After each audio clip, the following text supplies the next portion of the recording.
What's up? Sun came out. Well, we're right in the middle of it. OTAs are. This has been really exciting.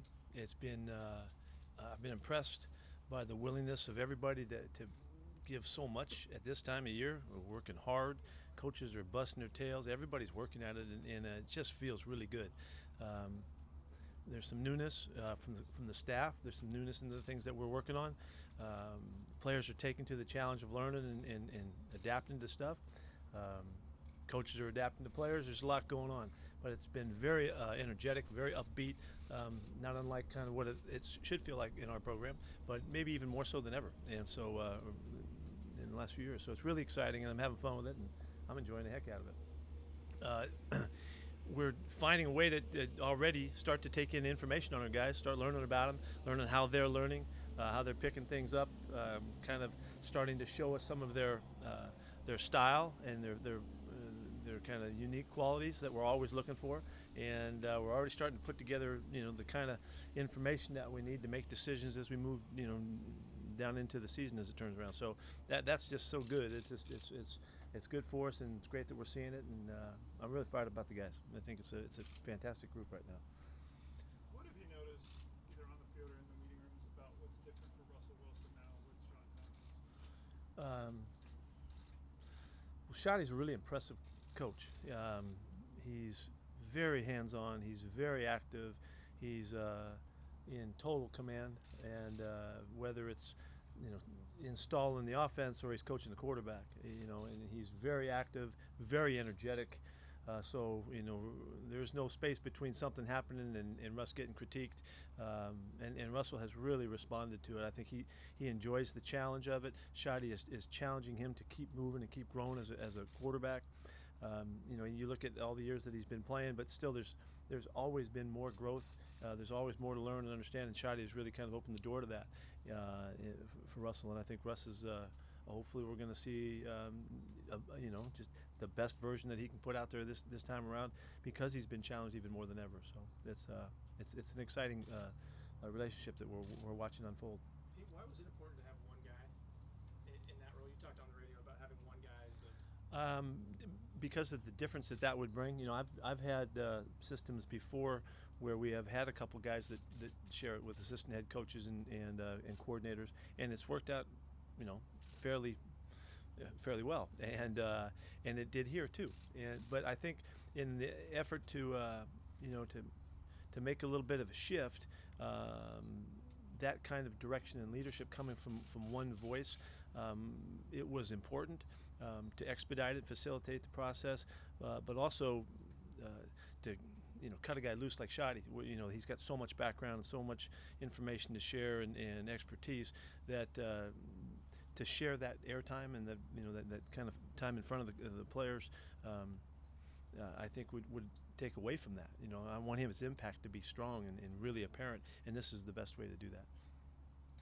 Pete, the owners obviously announced something yesterday regarding the anthem. What was your reaction to their decision? Well, I think it's obviously another illustration of our polarizing times. There's no clear-cut agreement on how this fits, and there's gonna be a lot of discourse. There's gonna be a lot coming up here, and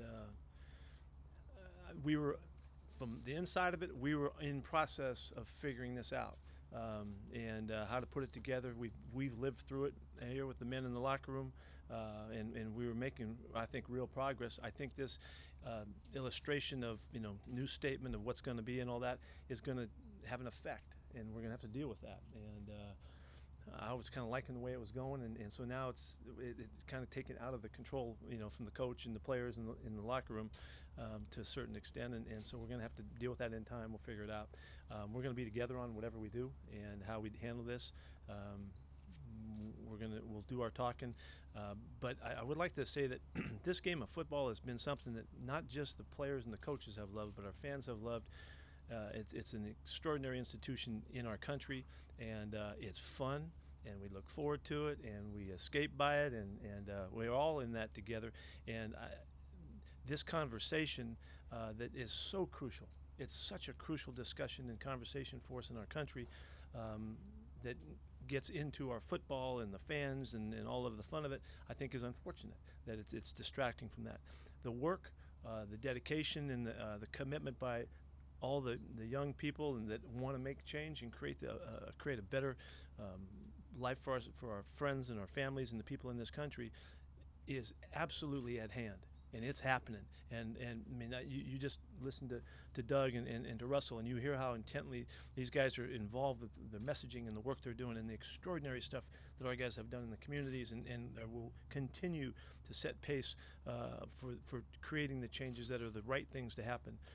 Unfortunately, in all of this, it gets kind of muddled and lost, and it gets polarized, and that's unfortunate. And give us a chance. We'll put this together in a really good way, and we'll represent our fans. This area I know is going to respond, and they should.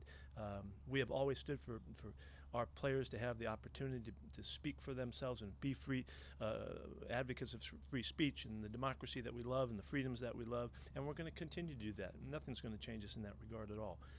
But this is a time for us all to listen and to learn and to find the empathy that it takes to understand that other people don't agree and there's other issues and there's other concerns that not everybody is listening carefully enough to the other people and that have something to say.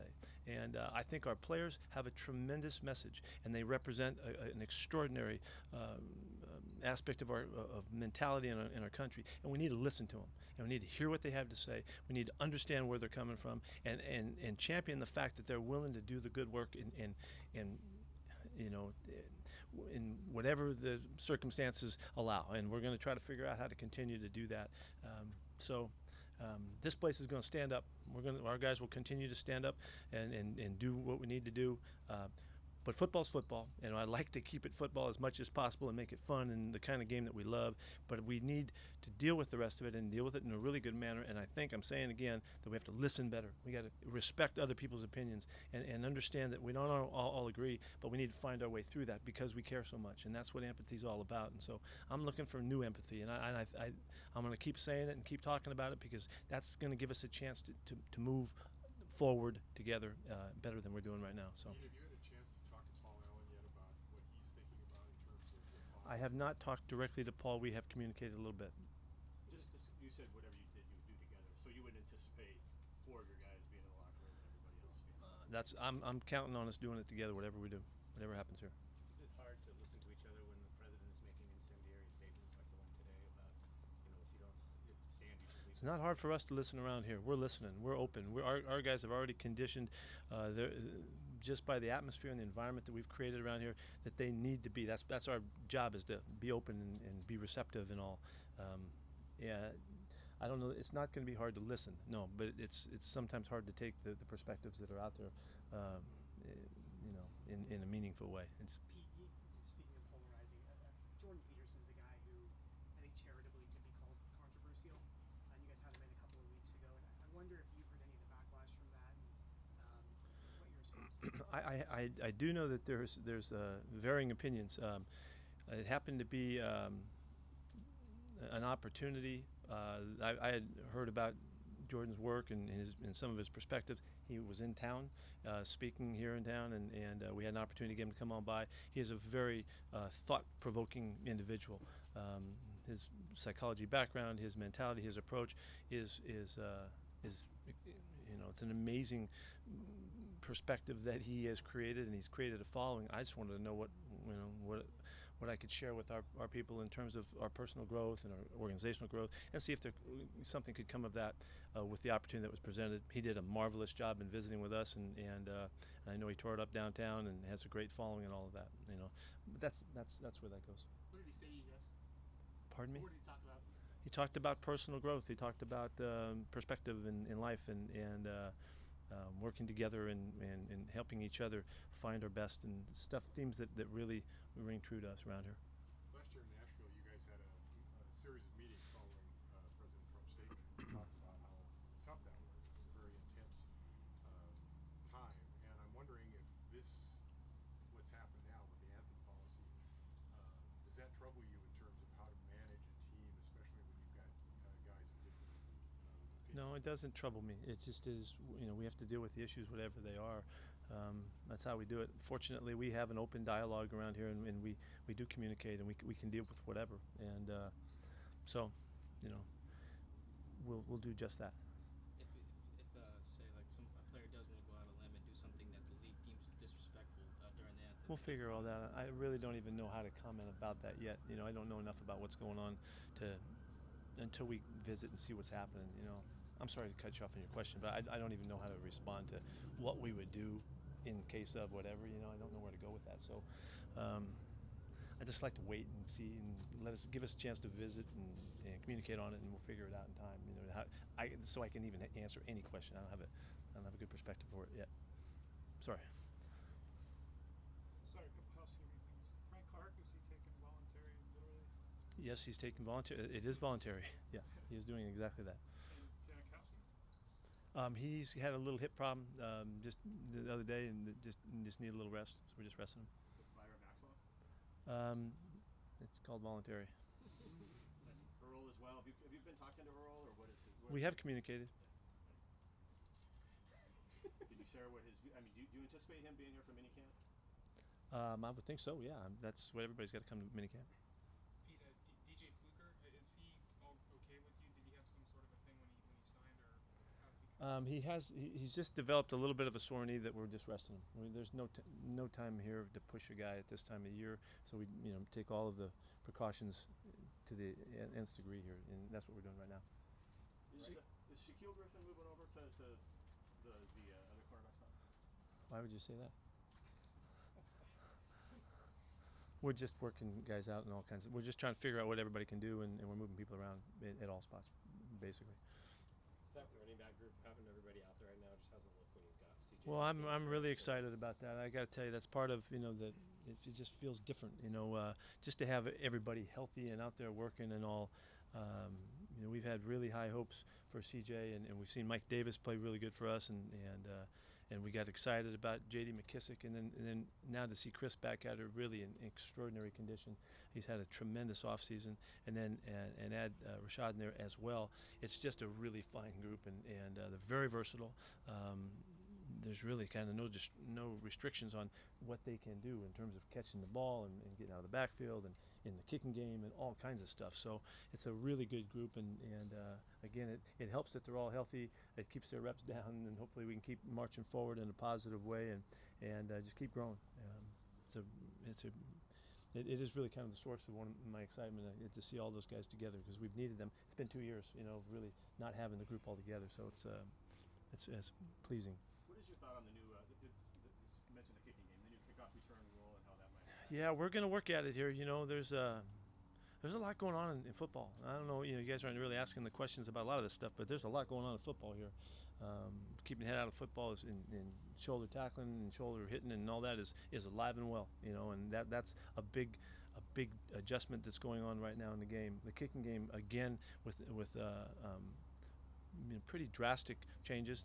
I don't think it's going to affect the game at all. I think it's just going to be rules that we have to abide by, but we're going to have to figure it out and figure out how to make the most of the new restrictions and stuff and alignments and things like that. So we're all challenged by it. It's kind of exciting because it's a race here to figure it out, and so we're hopefully going to do a really good job of that. You mentioned the helmet rule. Do you feel like you guys maybe have a little head start on that, the way you guys have been? Yeah, I do. We've been on this for a long time, and so I'm hoping that we're able to help others, kind of pave the way, because for some programs it's very new, and the whole focus is extraordinarily important. It's a great shift in the game. We're really excited about it and hope to make the most of it. But I think it's probably more challenging other places than here. We've been at it for a long time. With the kickoffs, the zone, lacking unlimited wedges, what's the most radical difference? One of the differences may be just in personnel.